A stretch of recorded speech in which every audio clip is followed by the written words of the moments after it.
The coffee cup left my hand before I understood what was happening. I remember the warmth, then the cold tile, then the sound, that specific crack of porcelain that makes everyone in a room stop breathing at once. My mother was laughing. Actually laughing. Like she just told the funniest joke at her book club. Not revealing the foundation of my entire life was a lie. She was adopted out of pity, she'd said. Simple. Casual. The way you'd mention the weather. My father sat beside her on the cream-colored sofa, nodding like she was confirming what everyone already knew.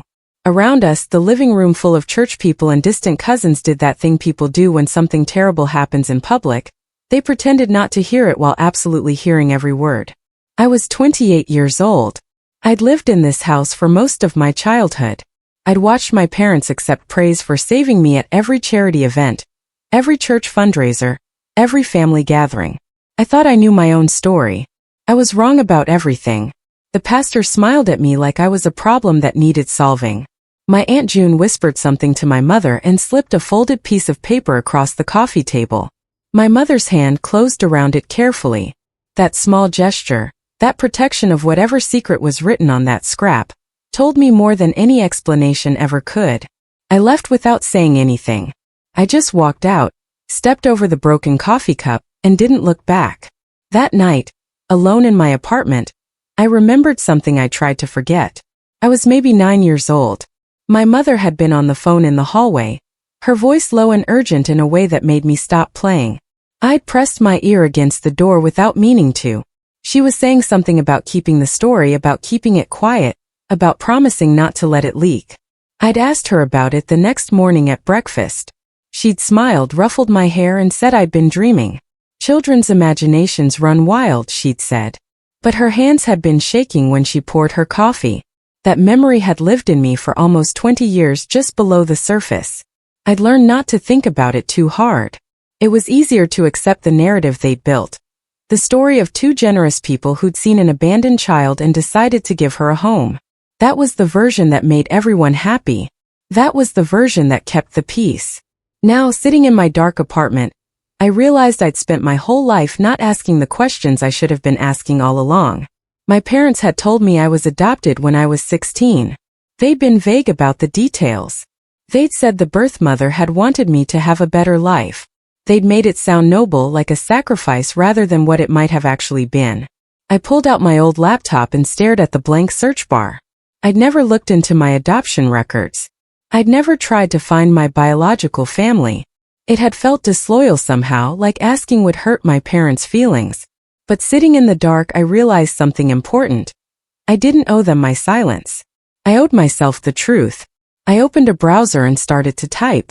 The voicemail came through at 2:47 a.m. My phone buzzed against my nightstand and I saw the notification. Unknown number, blocked caller. I almost didn't listen to it. Most voicemails from blocked numbers are just mistakes or scams. But something made me click play. A man's voice came through, muffled and frightened. "You promised," he said. "You promised we wouldn't let it leak." There was a pause, then a woman's voice layered underneath like they were on top of each other. "Who am I supposed to be?" she asked, and there was something cruel in the question, something mocking. "The charity case?" The woman's laugh was wrong. It wasn't my mother's usual sound, that practiced, controlled laugh she used at church functions. This laugh trembled. This laugh sounded like someone protecting something dangerous. I listened to the voicemail 4 more times. On the 5th listen, I caught something I'd missed before. The woman hummed a few bars of a song, just a fragment, 3 notes. My chest tightened. I knew that song. My mother used to hum it when I was little. It was from 1999. She'd stopped humming it sometime in high school, and I'd never understood why. I pulled out my phone and Googled, song lyrics 1999. Nothing came up that matched what I'd heard. I tried different searches, different years. Nothing.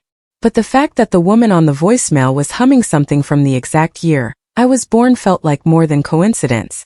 I saved the voicemail to my computer and listened to it again while the sun came up. My 30th birthday came 6 weeks later. My parents insisted on throwing a party, they always did. It was one more chance for them to perform their generosity, to tell the story of saving me, to make themselves look like saints. I almost didn't go. But I needed to see their faces. I needed to understand what I was dealing with. The living room was filled with the same people as always. Church members, family friends, the pastor. My parents made a show of bringing out the cake, taking photographs, setting the scene for the story they were about to tell. My father stood up with his glass of wine and started talking about how blessed they felt to have me in their lives, how proud they were of the life I'd built, how they'd always believed in me even when I didn't believe in myself. Then my mother stood up. She talked about adoption, about sacrifice, about the child they'd chosen to love when nobody else would. She made it sound like poetry. She made it sound like grace. I stood up in the middle of her speech. The room went quiet. "Who are you protecting?" I asked. My voice was steady but my hands were shaking. "Who is so important that you need to keep lying about me?" My mother's face went pale. My father set down his wine glass very carefully. Around the room, people exchanged uncomfortable glances, suddenly fascinated with their shoes. My cousin Marcus, who always seemed too busy for family drama, wouldn't meet my eyes. Instead, he slipped something across the table toward me. It was a hospital wristband. Faded. Old. The name on it wasn't mine. I held the wristband in my hands for 3 hours that night. The date on it was 1995, the year I was born. The name printed on it was something I didn't recognize. I researched hospital wristbands until my eyes burned. They only give them to people who are admitted to the hospital. Patients. Family members in emergency situations. People connected to something medical. My parents had never mentioned any of this. They'd never talked about hospitals or emergencies or anything connected to my birth. The story had always been vague. They'd arranged the adoption through private channels. Everything had been handled quietly and professionally, and that was all I needed to know. But someone had worn this wristband at a hospital in 1995, and my cousin had it hidden away for 30 years. Marcus wouldn't answer my calls or texts. When I finally showed up at his house, his wife told me he was working late. 3 times in a row.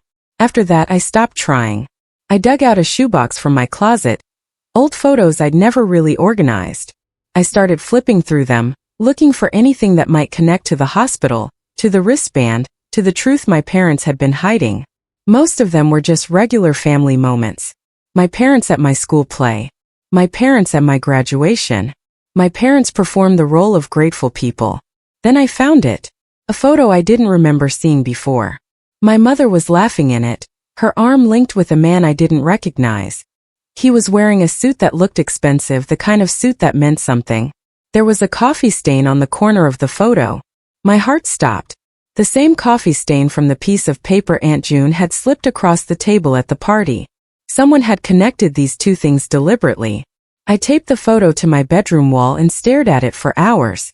The man's face was turned away from the camera, almost like someone had positioned him that way deliberately. But I could see his hands, his clothes, the way he held himself. There was something powerful about him, something that made me think of money and decisions and influence. There was a pin on his lapel, a small emblem that I could trace if I looked carefully enough. It was intricate like a logo or a seal. I took a picture of the photo with my phone and blew it up as big as I could. The emblem looked like it meant something important, like it belonged to an organization. I spent a weekend at the library with that zoomed-in photo on my phone. The librarian was a woman named Dorothy who'd worked there for 20 years. I showed her the image and asked if she recognized the emblem. Her eyes widened slightly. "That's the Thornton Foundation, Mark," she said. "They do a lot of work in the community. The man who runs it is, well, he's very well connected." My hands went cold. The Thornton Foundation. I knew that name. My parents had mentioned it before. Not recently, but years ago when I was younger. They'd talked about the foundation with a kind of respect mixed with something else. Something I'd never been able to identify. Jealousy, maybe. Or fear. I looked up the Thornton Foundation on the library computer. The website was sleek and professional. It talked about community giving, about education initiatives, about the power of philanthropy to change lives.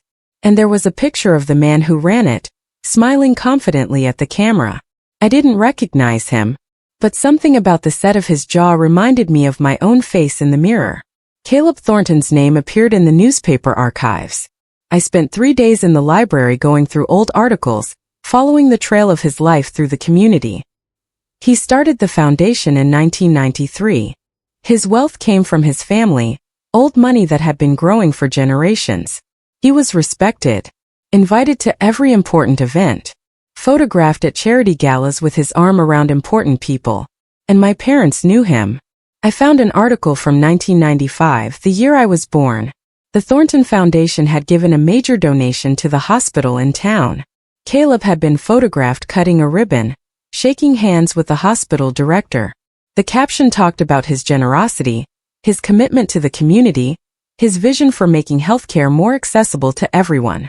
I printed out the article and added it to my wall, next to the photo where his face was turned away, next to the hospital wristband, next to the piece of paper with the coffee stain. There was a pattern here. I could feel it, but I still didn't understand what it meant. That night, I went back to my parents' house. They were surprised to see me. I told them I was looking for some old documents about my adoption. Nothing to worry about, just curious, the kind of thing anyone might want to know about themselves.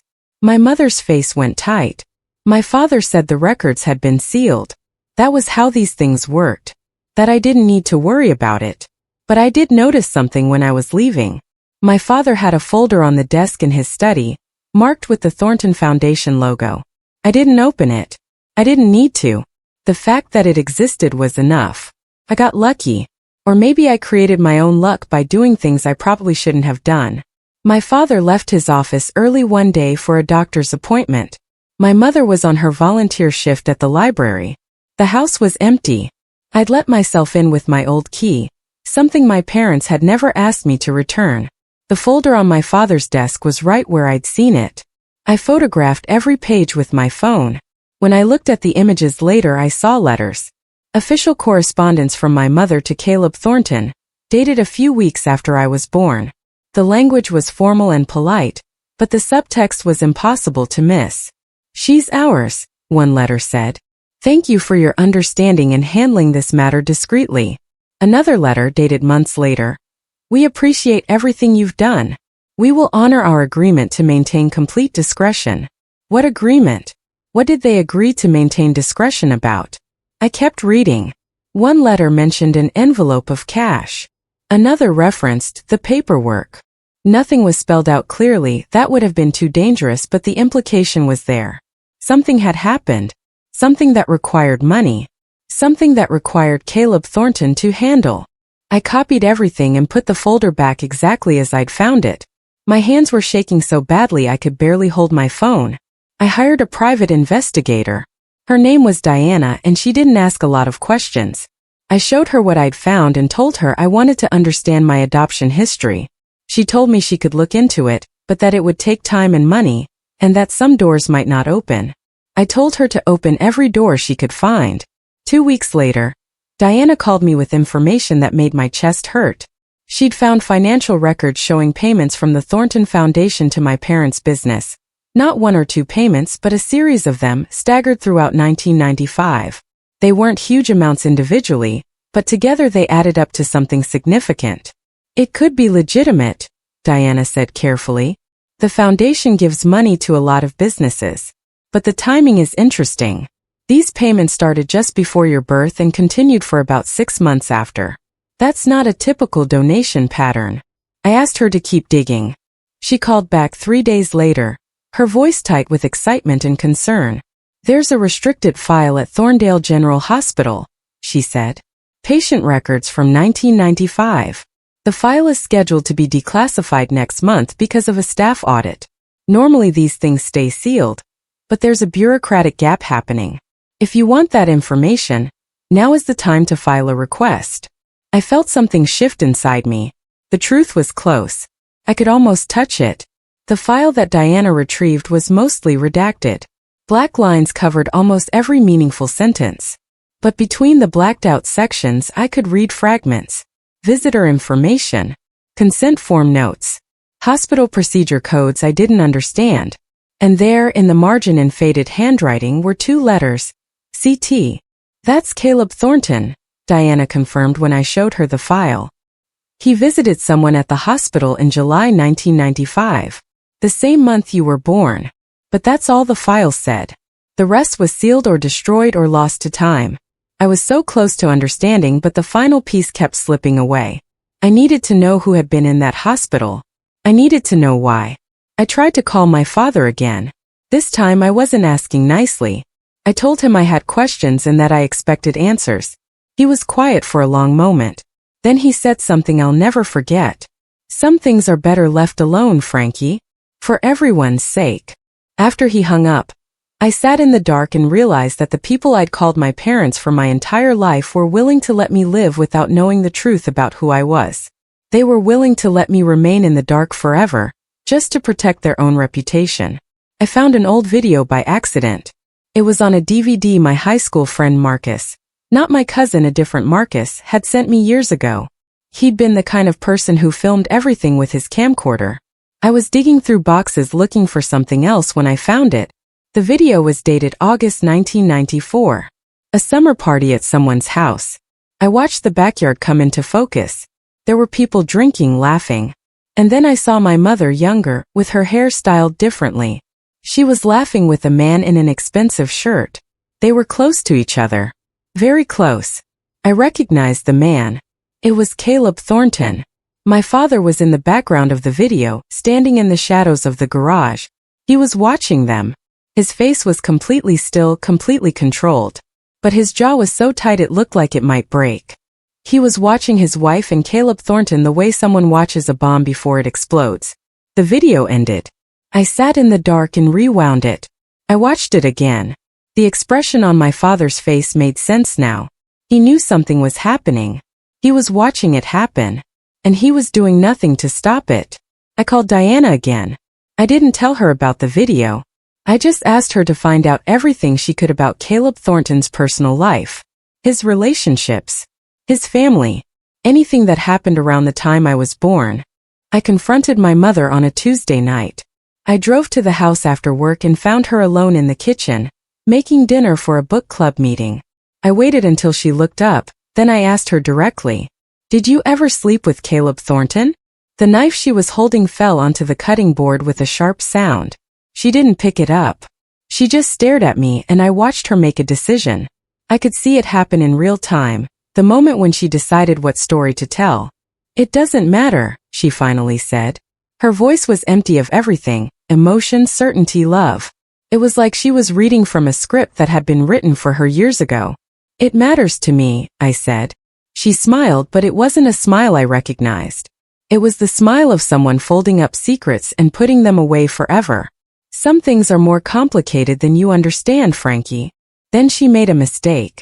Or maybe she didn't make a mistake. Maybe after carrying a secret for 30 years, some part of her needed to slip. She reached out and touched my face, the way she used to when I was little. But this time she called me by a different name. She called me Pearl. I'd never heard that name before. It wasn't my birth name. Caleb had never called me that. Nobody had ever called me that. "What did you just call me?" I asked. She dropped her hand. She didn't answer. She just turned back to her cutting board and kept chopping vegetables like I wasn't there. I obtained my long-form birth certificate 2 weeks later. It took some paperwork and a signature from Diana's lawyer, but it happened. The document was official and shocking in its incompleteness. The birth mother's name had been redacted, but the father's name was there in the original section, partially crossed out and replaced with unknown. The name that had been crossed out was Caleb Thornton.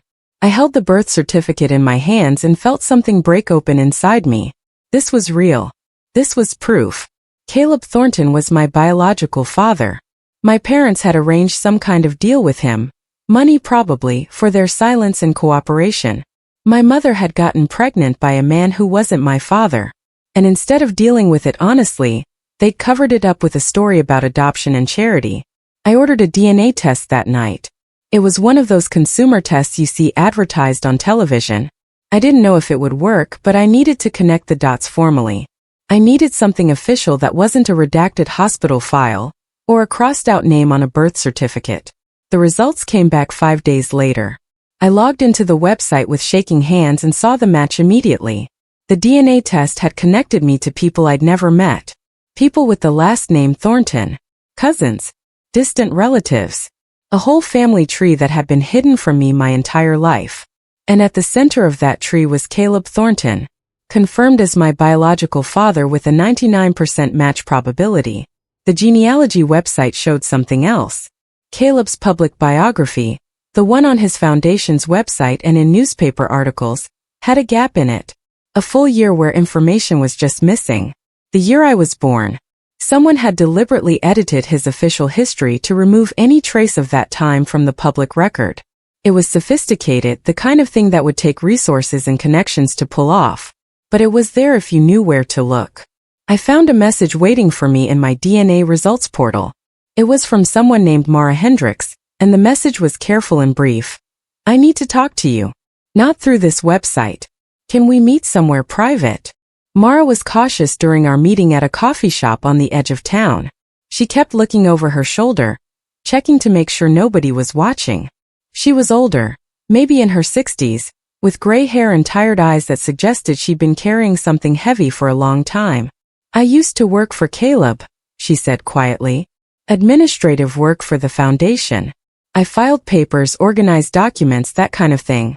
I was there in 1995. She pulled out a photocopied envelope from her purse. It was stamped with Caleb's initials and a hospital code for the maternity ward. I found this while I was cleaning out old filing cabinets, Mara said. I shouldn't have kept it, but I did. And now I think you deserve to know what I know. She handed me the envelope. It was empty now, whatever had been inside was gone. But I could see the postmark. July 1995. The address was a private box.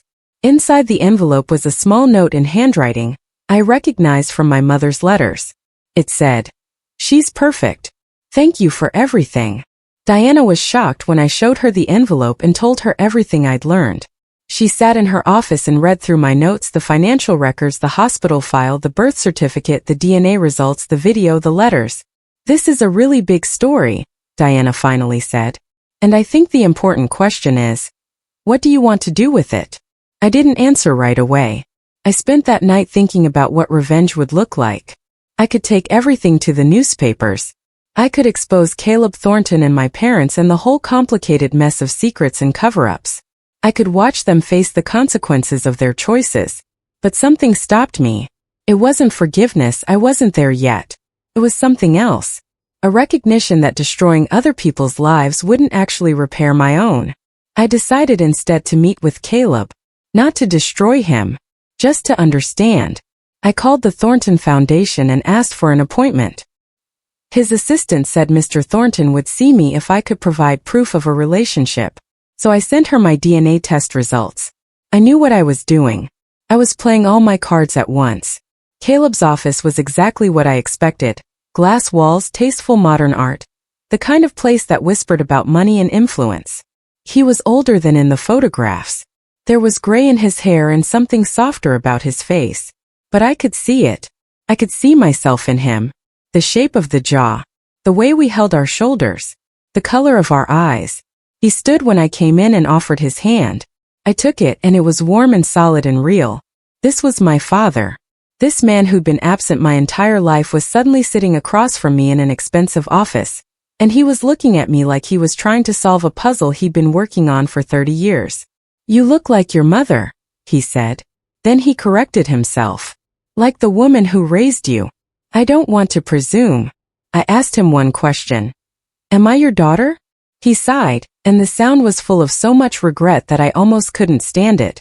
He asked to see my DNA results. I showed him on my phone. He nodded like that was all he needed. Then he reached into his desk and pulled out a manila envelope. His handwriting was on the front. "For Frankie, if she is mine. I wrote this a long time ago," he said. "I wanted you to know the truth. But I was afraid. I made a lot of mistakes and this was the biggest one." I opened the envelope with shaking hands. The letter inside was handwritten. Dozens of pages filled with Caleb's careful script. He told me everything. About my mother. About a night in 1994 when he and my mother got involved in something that shouldn't have happened. About how she'd gotten pregnant and how she and my father had decided they wanted to keep the secret. About how Caleb had helped them do it. Not out of virtue but out of cowardice. He'd paid for the private doctors, arranged the paperwork, made sure everything stayed quiet. I was afraid, he wrote. Afraid of what it would mean for my reputation, for my business, for my foundation. I was afraid of doing the right thing because the right thing was complicated and messy and would have hurt people I cared about. So I chose to hurt you instead. I chose to stay away and let you believe you were unwanted, when the truth was that I was too much of a coward to want you properly. The letter went on for pages. He talked about watching me grow up from a distance, about reading about my achievements in the school newspaper, about seeing my graduation photo in the local paper. He talked about how much he'd wanted to reach out, but didn't know how. He talked about his regret. At the end, he asked if I would be willing to take a DNA test with him. If you're willing, he wrote, I would like to know for certain. And if you are mine, I would like the chance to know you. Not as a father making up for lost time, there's too much lost time for that. But as people who share blood and deserve the chance to understand what that means. I took the test. So did Caleb. The results came back confirming what we both already knew. I was his biological daughter. Not technically, not legally, but biologically, genetically, in the way that matters most. I was Frankie Thornton as much as I was Frankie whatever my parents called me. The question of what to do with the information sat in front of me like a stone I had to step over. I could let it rest. I could accept the truth quietly and move forward with my life. I could call this settled and move on. But that felt like letting my parents win. It felt like accepting that their story, their version of events, their narrative about being charitable people who'd done something noble, would continue to exist unchallenged. It felt like letting the lie persist. So I made a decision. I decided to tell the truth. Not out of anger, but out of something that felt more important. A need to reclaim my own story. A need to make sure that the narrative people believed about me was actually true. I wrote a letter to the local newspaper. I attached my DNA results. I included copies of my birth certificate. I provided Diana's documentation of the financial records. I sent everything with a simple statement. I wanted people to know who I really was. Not the adopted charity case. Not the pitted child. But Frankie, daughter of Caleb Thornton, who'd been hidden away because it was easier than facing the truth. The newspaper ran the story on a Sunday morning.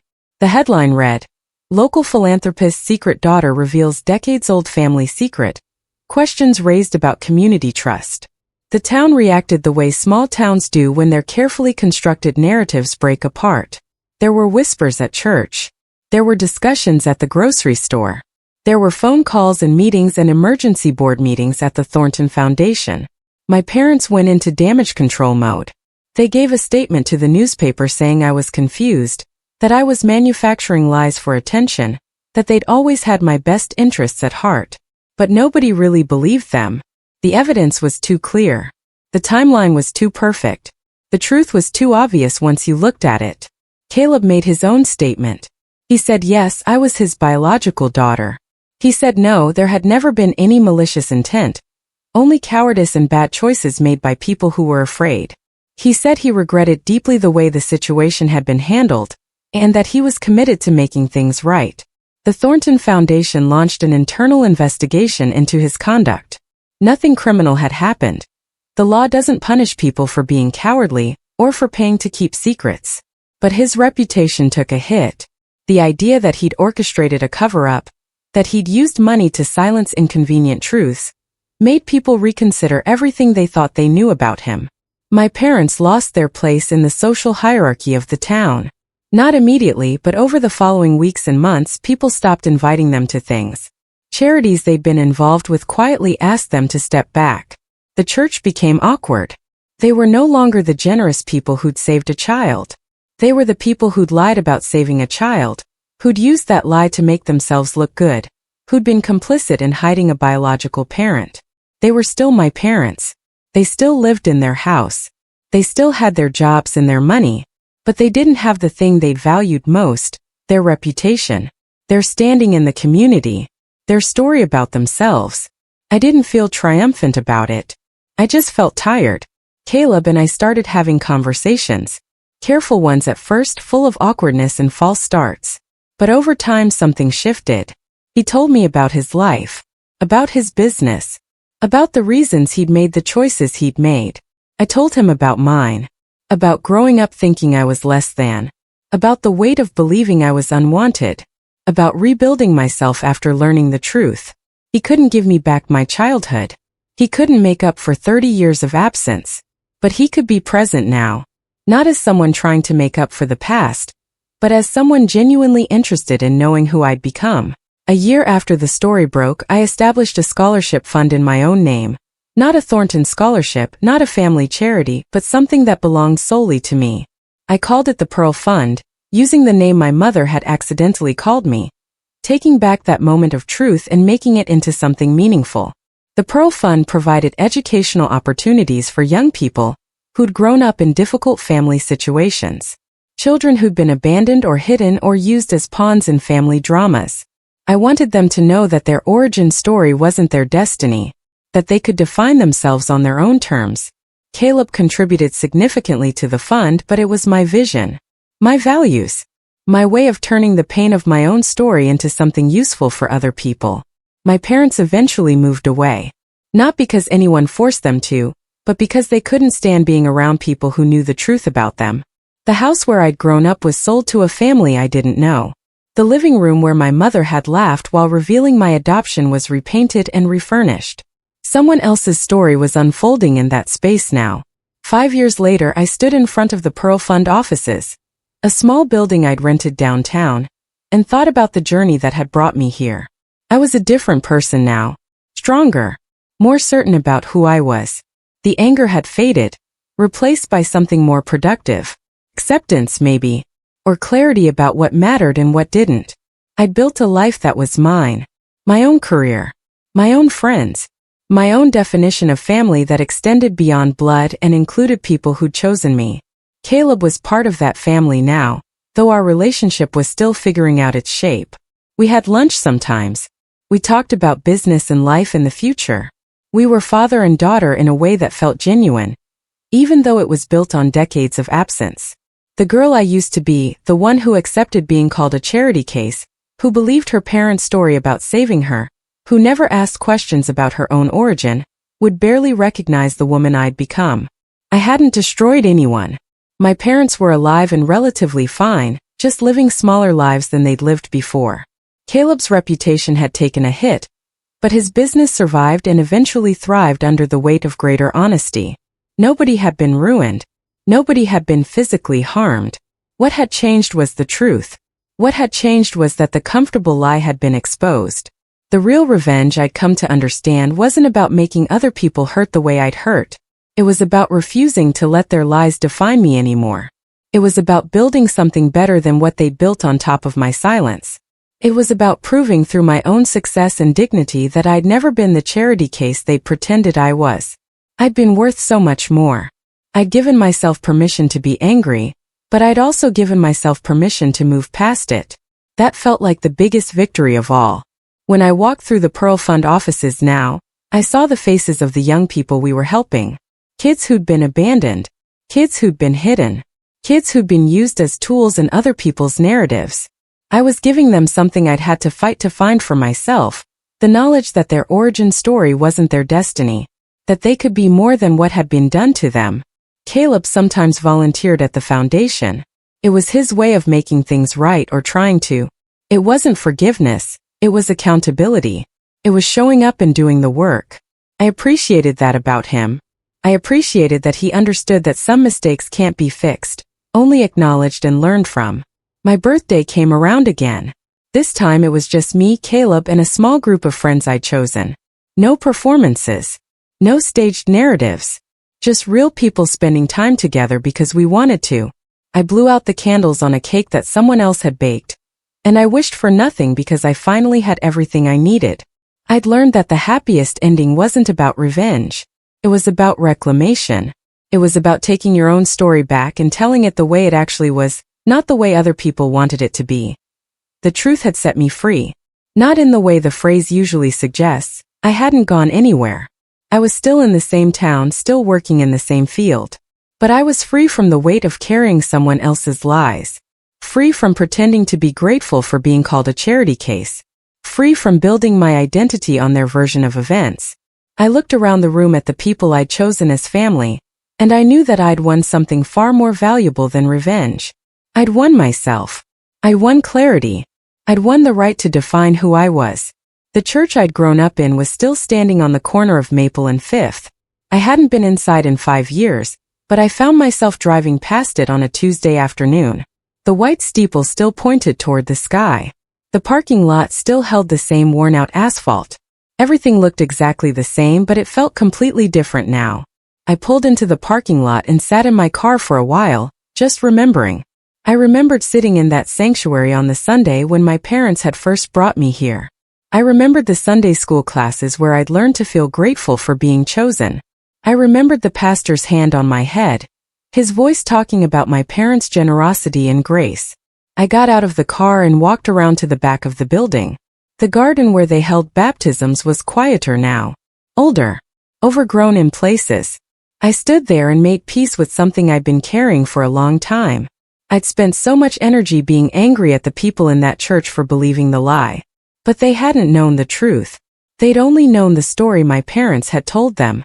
Forgiveness, I realized, didn't mean absolving people of what they'd done. It meant releasing the power their actions had over me. It meant understanding that I didn't need their apology or their acknowledgement to move forward. I could move forward anyway on my own strength. I walked back to my car and drove to the Pearl Fund offices. The sun was setting, painting the sky orange and pink. Inside the office there were files on my desk, applications from young people hoping to receive scholarships. Real people with real stories that mirrored pieces of my own. That was what mattered now. Not the past. Not revenge. But the future I was building and the futures I was helping other people build. My phone buzzed with a text from Caleb. He was asking if I wanted to have dinner with him and his new partner, someone he'd met after his marriage had fallen apart following the revelations. I told him yes. I was ready to build something with him that didn't rest on the foundation of secret keeping or regret. I locked up the office and stepped out into the evening. The town looked beautiful in the fading light. These were the same streets I walked as a child, feeling like I didn't belong. Now I walked them as a woman who knew exactly who she was. That was the real victory. Not the exposure. Not the fall of my parents' reputation. But the reclamation of myself. I'd started as a girl who believed the lie. I'd become a woman who found the truth. And now I was becoming something more. Someone who could take that truth and use it to help others find their own.